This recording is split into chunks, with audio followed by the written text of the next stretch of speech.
یہ ویڈیو خانہ کعبہ کے صحن میں نماز ادا کرتی ہوئی ایک بچی کی ہے۔ وہ بچی نماز ادا کر رہی تھی، نماز پڑھ رہی تھی کہ اتنی ہی دیر میں ایک فوجی جوان جو کہ وہاں پر سیکیورٹی پر مامور تھا وہ آ کر کھڑا ہو گیا۔ وہ اس لیے آ کر نہیں کھڑا ہوا کہ وہ اسے دیکھ رہا تھا، بلکہ وہ اس لیے آ کر کھڑا ہوا کہ دھوپ کی شدت تھی اور دھوپ کی شدت میں وہ بچی نماز ادا کر رہی تھی۔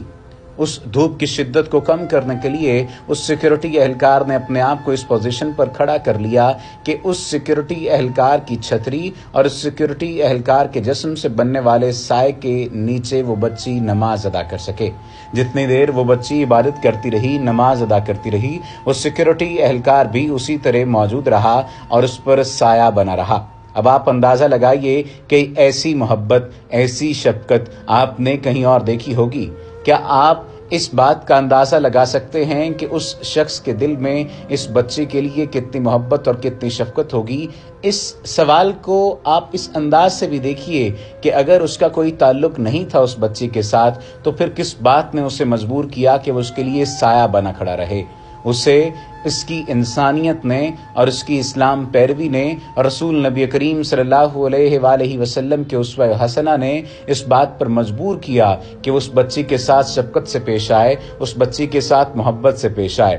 بعد میں وہ بچی اس شخص سے ملی بھی، اس سیکیورٹی اہلکار کا شکریہ بھی ادا کیا اور اس سیکیورٹی اہلکار نے بھی اپنی محبت کا اظہار اس کے ماتھے پر بوسہ لے کر اس کے سر پر ہاتھ پھیرتے ہوئے کیا۔ اب آپ بتائیے کہ اس شفقت اور اس محبت اور اس احترام عورت کو آپ کس نقطۂ نظر سے دیکھتے ہیں؟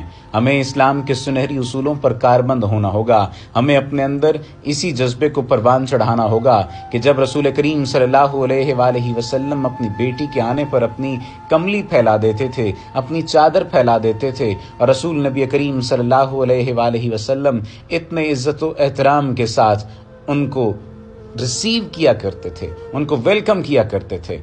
یہی تعلیمات اگر ہماری زندگی میں آئیں گی تو ہم عورتوں کے تقدس کو مزید بحال کر سکیں گے، مزید بہتر کر سکیں گے۔ عورتوں کے تقدس کو بحال کرنا ہوگا، عورتوں کے تقدس کو بہتر بنانا ہوگا اور ہمیں رسول نبی کریم صلی اللہ علیہ وآلہ وسلم کے اسوہ حسنہ پر عمل کرنا ہوگا۔